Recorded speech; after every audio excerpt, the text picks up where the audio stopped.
नमस्कार, good morning. आपका स्वागत है यूनिक परिवार में। तो हम पढ़ रहे थे पर्यावरणीय समस्याएं समाधान। आज हम इस क्लास में पढ़ेंगे मृदा प्रदूषण से संबंधित। शुरुआत करते हैं मृदा प्रदूषण।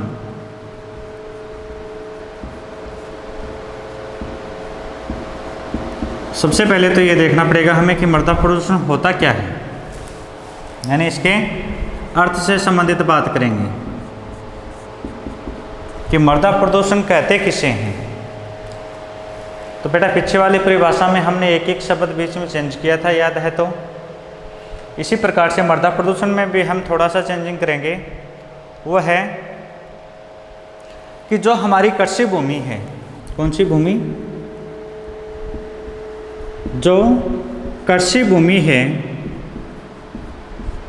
उसमें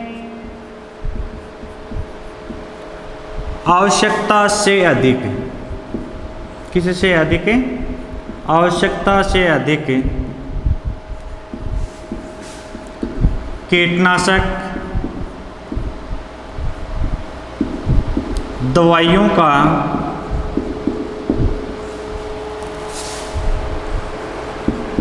उपयोग।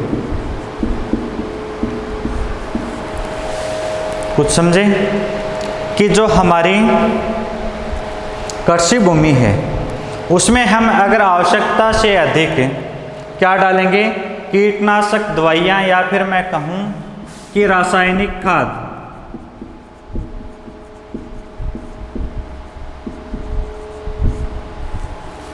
डालने से जो भूमि की प्राकृतिक, किसकी? भूमि की प्राकृतिक गुणवत्ता क्या हो जाती है? खत्म हो जाती है। ठीक है? क्या देखा कि जो हमारी कृषि भूमि है, ये कृषि भूमि है, इसमें आवश्यकता तो हमारी समझो 5 लीटर दवाई की है, और हम डाल कितने रहे हैं? 15, 10, 8, यानी जितनी हमें आवश्यकता है उससे अधिक अगर हम कीटनाशक दवाइयाँ या रासायनिक खाद का उपयोग करते हैं या फिर हम डालते हैं, जिससे होता क्या है कि जो भूमि की प्राकृतिक गुणवत्ता है, जो प्राकृतिक गुणवत्ता है वो क्या हो जाती है? खत्म हो जाती है, या फिर आप लिख सकते हो खत्म की जगह क्षीण हो जाती है। वही क्या कहलाता है? मृदा प्रदूषण कहलाता है। याद रह जाएगा कि मृदा प्रदूषण किसे कहा जाता है? तो किसे कहा जाता है कि कृषि भूमि जो है उसमें आवश्यकता से अधिक कीटनाशक या फिर हम रासायनिक खाद डालते हैं, जिससे जो भूमि है उसकी जो प्राकृतिक गुणवत्ता है वो क्या हो जाती है? क्षीण हो जाती है। उसे हम क्या कह सकते हैं? मृदा प्रदूषण कह सकते हैं। आगे देखेंगे मृदा प्रदूषण के कारण। परिभाषा के बाद क्या आता है? कारण। किन कारणों से मृदा प्रदूषण होता है? तो कारणों में एक चीज तो आप देख चुके हो अभी, क्या है?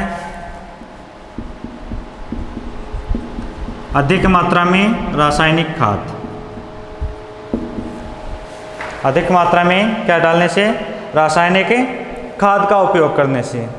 दूसरा जो हमारा पॉइंट आता है वो है प्रदूषित जल से। किससे? प्रदूषित जल के उपयोग से क्या होता है? मृदा प्रदूषण होता है। तो बेटा आपको 2 कारण याद रखने हैं कि मृदा प्रदूषण किन कारणों से होता है। एक तो वो लिखना है जो हमने परिभाषा में लिखा था, रासायनिक और कीटनाशक दवाइयाँ, उनका भी उपयोग है अत्यधिक मात्रा में।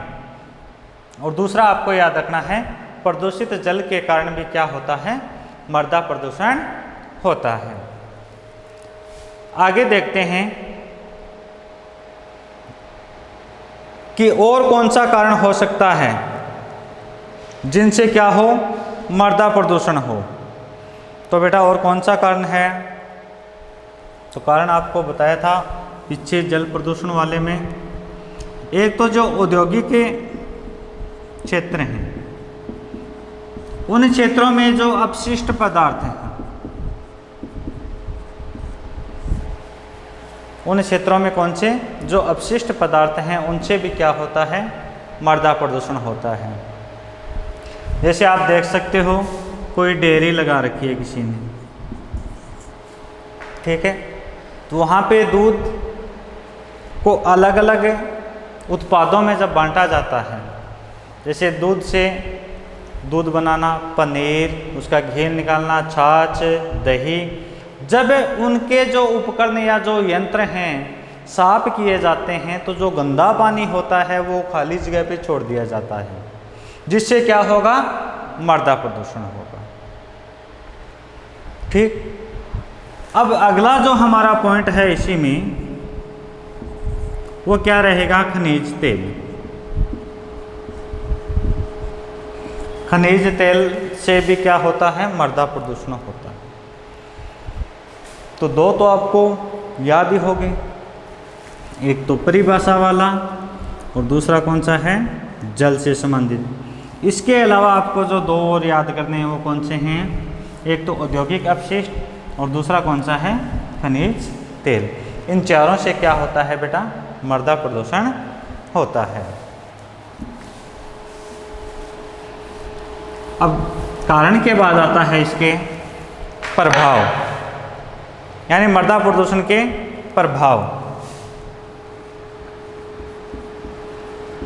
क्या प्रभाव पड़ता है, मृदा प्रदूषण से क्या प्रभाव पड़ता है? तो इससे बेटा सबसे पहले तो यही प्रभाव पड़ेगा कि जो हमारी कृषि योग्य भूमि है, क्या है, जो कृषि योग्य भूमि है वो धीरे धीरे क्या होने लगेगी, घटने लगेगी। पहला प्रभाव क्या रहा कि जो हमारी कृषि योग्य भूमि है वो मृदा प्रदूषण के कारण क्या हो जाएगी, कम हो जाएगी, यानी क्या होने लगेगी, घटने लगेगी। इसके अलावा जो मृदा प्रदूषण है, इससे मानव समाज, जीव जंतु, पेड़ पौधे, इन सभी में अनेक बीमारियां उत्पन्न होंगी। इन सभी में क्या होंगी, अनेक बीमारियां उत्पन्न होंगी।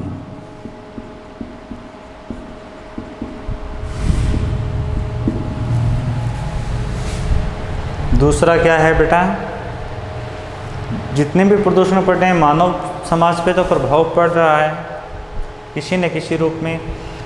तो मृदा प्रदूषण से भी अनेक बीमारियां पैदा होंगी, जीव जंतुओं में भी अनेक बीमारियां होंगी, पेड़ पौधे हैं उनमें भी अनेक बीमारियां होंगी। अब बात करूं बेटा आगे, जो मृदा प्रदूषण है, ध्यान देना, जो मृदा प्रदूषण है उससे अनेक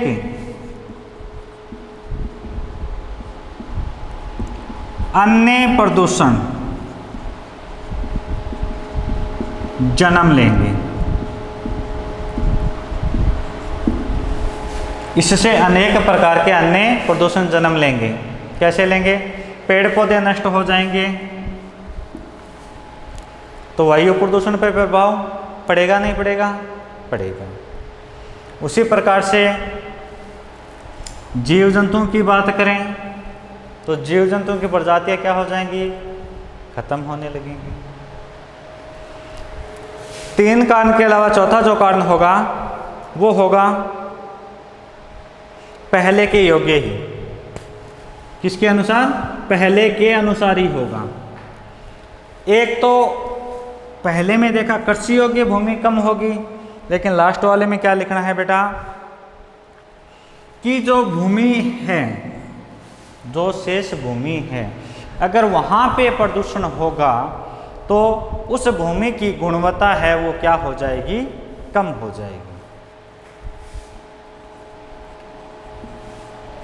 भूमि की गुणवत्ता कम हो जाएगी। तो कितने हो गए बेटा, 4 पॉइंट हो गए। पहला तो हमने देखा कि जो कृषि योग्य भूमि है वो घटेगी। दूसरा, मानव समाज, जीव जंतु, वनस्पति, इनमें क्या होता है, अनेक बीमारियां उत्पन्न होने लगती हैं। क्या होता है बेटा, अनेक बीमारियां उत्पन्न होने लगती हैं। तीसरा हमने देखा कि मृदा प्रदूषण से अनेक अन्य जो प्रदूषण हैं वो क्या देने लगेंगे, जन्म। और लास्ट पॉइंट है कि भूमि की जो गुणवत्ता है वो क्या हो जाती है, कम हो जाती है। किसके कारण कम होती है भूमि की गुणवत्ता, मृदा। जल की गुणवत्ता किनके कारण है, जल प्रदूषण के कारण। पीछे पड़ा था ना, वही चीज है। तो ये तो हो गए बेटा प्रदूषण से संबंधित बातें। अब आता है इसमें एक अम्लीय वर्षा। तो अम्लीय वर्षा को ध्यान से पढ़ना। प्रदूषण संबंधी आपके जो वार्षिक परीक्षा है उसमें इस वर्ष जो एग्जाम हुआ था उसमें पूछ लिया है, हो सकता है पूछ भी ले, लेकिन ध्यान हमें जो अन्य इस पार्ट में जो अन्य पॉइंट हैं उन पे देना है ज़्यादा। तो देखेंगे अब अम्लीय वर्षा। अम्लीय वर्षा क्या है बताओ। अम्लीय वर्षा होती क्या है, किसे कहते हैं? तो नाम से ही कुछ अनुमान लगा सकते हैं। वर्षा तो होती है, एक बात तो स्पष्ट हो गई इसकी परिभाषा में कि इसमें वर्षा होती है। होती किसकी है ये चीज़ हमें देखनी है इसकी परिभाषा में। तो देखो बेटा, जो औद्योगिक इकाइयां हैं,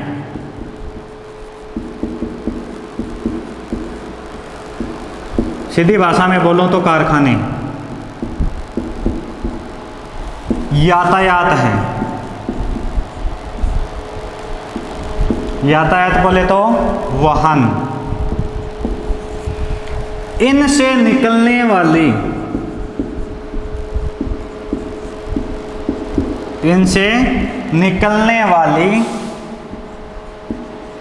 जहरीली गैस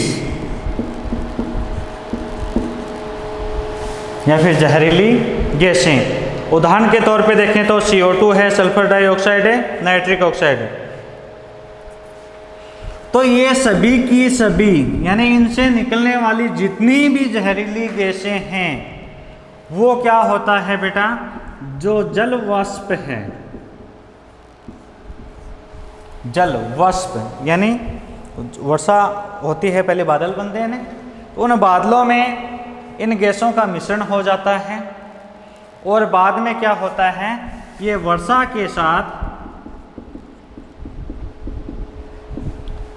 साथ धरातल पर गिरने लगती हैं।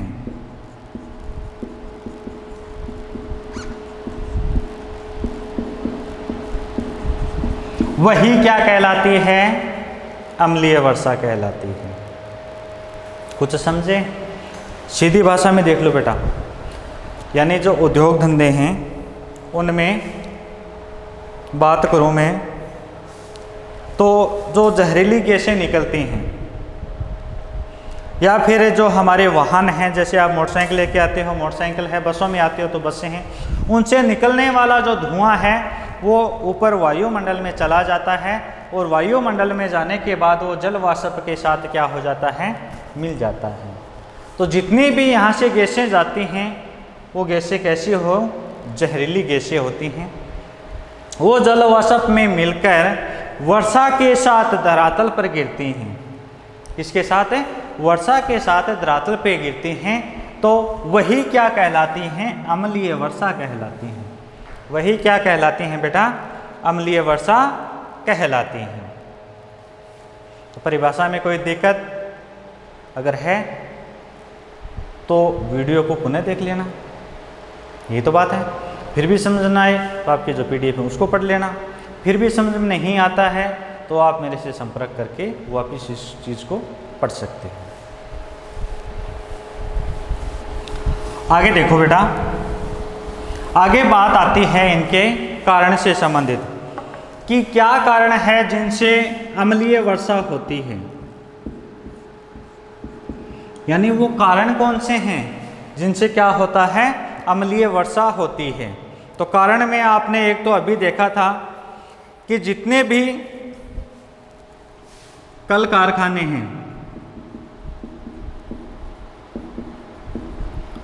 उनसे निकलने वाली जहरीली गैस, उनसे निकलने वाली जहरीली गैस है एक तो कारण। दूसरा कारण अगर देखें तो जितने भी हमारी जो बिजली उत्पन्न हो रही हैं, जहां भी क्या उत्पन्न हो रही हो, विद्युत उत्पन्न हो रही हो,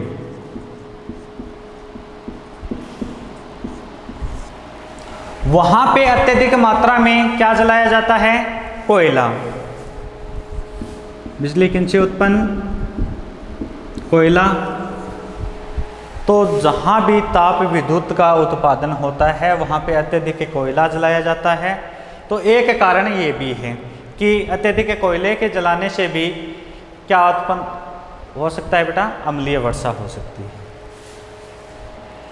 तो 2 पॉइंट तो सीधे से हैं। तीसरे की बात करूं तो तीसरा आता है बेटा जो खनिज तेल हैं। कौन से तेल? खनिज तेल की जो शोधनशालाएं हैं उनसे भी क्या होता है? अम्लीय वर्षा होती है। यानी तेल को जहाँ पे शुद्ध किया जाता है, तो शुद्ध कहाँ पे होता है? शोधनशालाओं में होता है। तो एक कारण शोधनशालाएं भी हैं किसमें? अम्लीय वर्षा में। अब आगे देखते हैं बेटा इसमें और क्या कारण हो सकता है। और जो लास्ट हमारा इसमें रहता है वो है जीवाश्म ईंधन के जलाने से, यानी जो हमें ईंधन जलाते हैं, घरों में लकड़ियां जलाते हैं, लकड़ियों के साथ कोई कचरा भी आ जाता है बेटा, वो जल जाता है जिनसे जहरीले गैसें उत्पन्न होती हैं। इसके अलावा मैं बात करूं जितने भी ये हमारे प्लास्टिक संबंधी उत्पाद हमें प्राप्त हो रहे हैं उनको कई घरों में जलाया जाता है, जिनसे जहरीले गैसें हैं वो वायुमंडल में जाती हैं।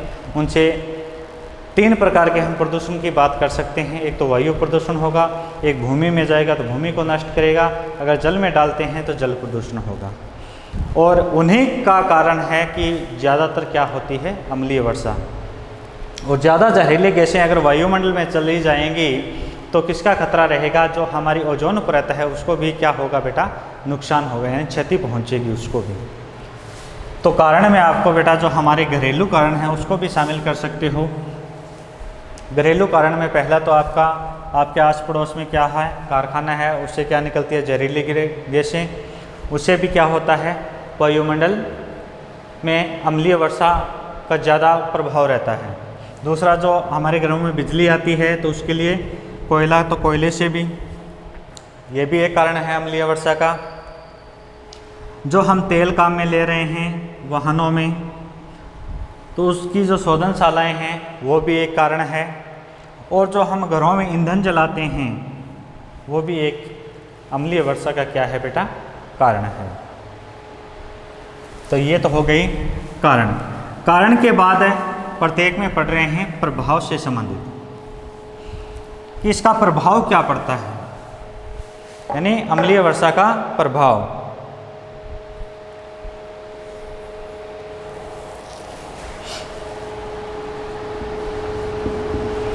प्रभाव में बेटा सबसे सरल पॉइंट देखेंगे। सबसे पहले तो प्रभाव होगा किस पे पड़ेगा? भूमि पे। पहला प्रभाव किस पे? भूमि पे। दूसरे प्रभाव की बात करूं तो बेटा किस पे पड़ेगा? जल पे। जल पे कैसे पड़ेगा कि जो जल है वो क्या हो जाएगा? प्रदूषित हो जाएगा। किन कारण से? अम्लीय वर्षा से जल है वो क्या हो जाएगा?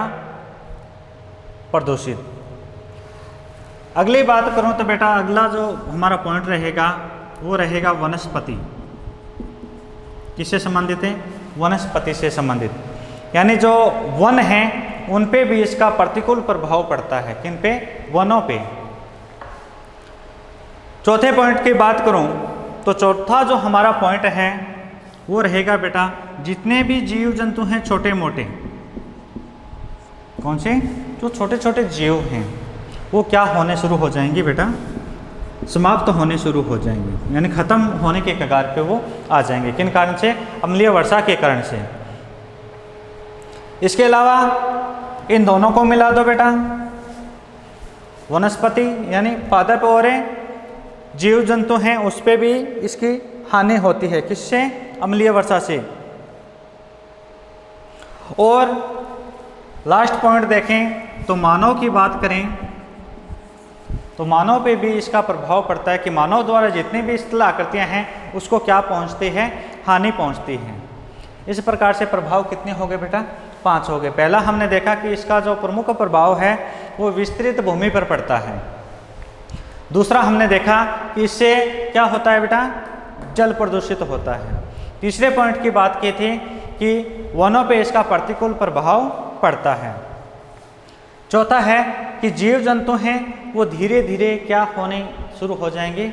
समाप्त होने शुरू हो जाएंगे। और लास्ट हमने देखा मानव से संबंधित कि मानव द्वारा जो स्थलाकृतियाँ निर्मित हैं उनकी क्या होनी शुरू हो जाएगी? क्षति होती है, यानी नुकसान पहुंचता है उसको भी। तो ये तो हो गया हमारा अम्लीय वर्षा के प्रभाव। अब बात करते हैं बेटा अम्लीय वर्षा को रोकने के उपाय। तो जितने भी हमने कारण पढ़े थे, क्या पढ़ा था बेटा? जो कारण पढ़े थे, अगर वो पॉजिटिव पढ़ा था उसको नेगेटिव करना है, अगर नेगेटिव पढ़ा है तो उसको पॉजिटिव करना है, उसी से बनाना है। यानी कोई समस्या आती है तो उसी का तो समाधान होता है। डॉक्टर के पास जाते हैं तो उसको बताते हैं समस्या कि मेरे तो क्या सर दर्द है, तो वो सर दर्द की टेबलेट देगा। अगर नहीं बताएंगे तो वो क्या देखेगा? तो समस्या हमारे सामने है, उसको हमें रोकना है, यानी उसके उपाय देखने हैं। तो पहले उपाय में अगर हम देखें क्या रहेगा? उपाय देख रहे हैं अम्लीय वर्षा का। तो पहला जो हमारा है वो क्या है कि जितनी भी जहरीली गैसें हैं,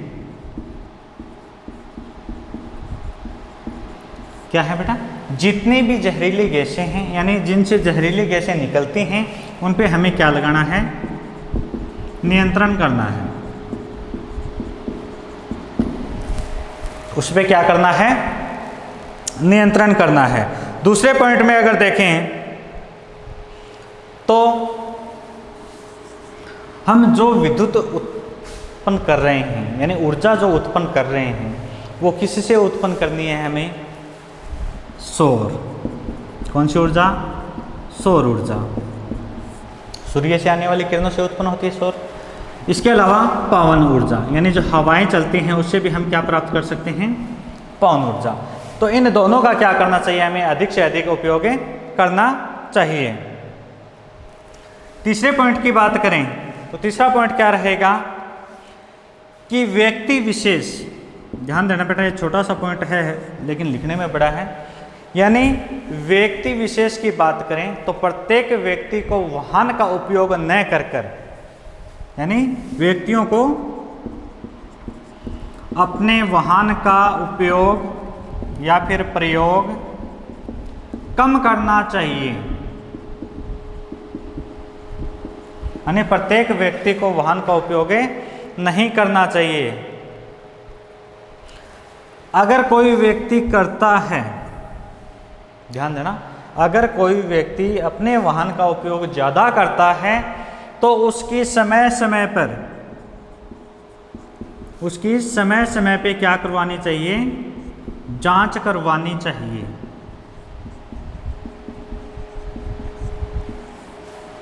थोड़ा लंबा हो गया ना बेटा।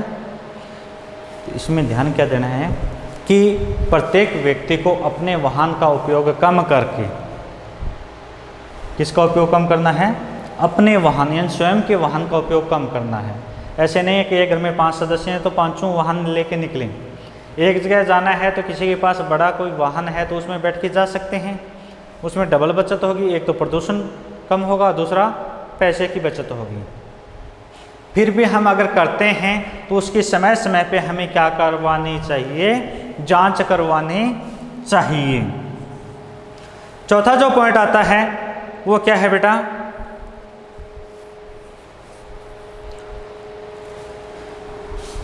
कि गांव में, छोटा सा उदाहरण देता हूँ, गांव में जहाँ पे वर्षा का पानी इकट्ठा होता है, अधिक मात्रा में होता है, और हमें पता है कि वर्ष में जो पहली वर्षा होती है वो क्या होती है? अम्लीय वर्षा होती है। यानी सबसे पहले जो बरसात होती है वो बेटा अलग ही होती है ना, देखा होगा आपने। यानी देखते हैं तो जैसे हमारे शरीर पे गिर गई तो कहीं पे वो धब्बा सा बन जाता है, नहीं बनता? अब की बार देखना, धब्बा सा बन जाता है। और 2-3 बार वर्षा होने के बाद में अगर वर्षा होती है तो जो कपड़ों पे, शरीर पे या फिर ज़मीन पे वो धब्बे हमें दिखाई नहीं देते हैं। तो पहली वर्षा में अगर किसी जगह पे पानी ज़्यादा इकट्ठा हो जाता है तो वहाँ पे क्या करना है? हमें उस जल में चूना डालना है। क्या करना है? उस जल में चूना डालना है, जिससे वो जल है वो ऊपर की साइड में शुद्ध हो जाएगा, जो अशुद्ध है वो जल नीचे जाके जम जाएगा। तो ये 4 पॉइंट आपको याद रखने हैं बेटा। किससे संबंधित हैं? उपाय से संबंधित हैं। पहला क्या पढ़ा था कि जहरीली गैसें हैं उनका क्या करना चाहिए? नियंत्रण करना चाहिए। दूसरा हमने देखा कि हमें कौन सी ऊर्जा का उपयोग करना चाहिए? सौर ऊर्जा और पवन ऊर्जा का उपयोग करना चाहिए। तीसरा पॉइंट हमने देखा कि जो वाहन हम उपयोग में ले रहे हैं तो स्वयं के वाहनों को कम उपयोग लेके हमें प्रदूषण को रोक सकते हैं। अगर काम में लेते हैं तो हमें उसकी समय समय पे क्या करवानी है? जांच करवानी है। लास्ट पॉइंट हमने देखा कि अम्लीय वर्षा होती है उस समय जब पानी एक जगह ज़्यादा एकत्रित हो जाता है, तो उसको काम में लेने के लिए हमें क्या करना है? उसमें चूना डालना है। क्या डालना है? चूना डालना है। तो ये हो गए बेटा उपाय से संबंधित। तो आज हमने इस क्लास में पढ़ा था मृदा प्रदूषण और अम्लीय वर्षा को। मिलते हैं अगली क्लास में। आज के लिए इतना ही। धन्यवाद।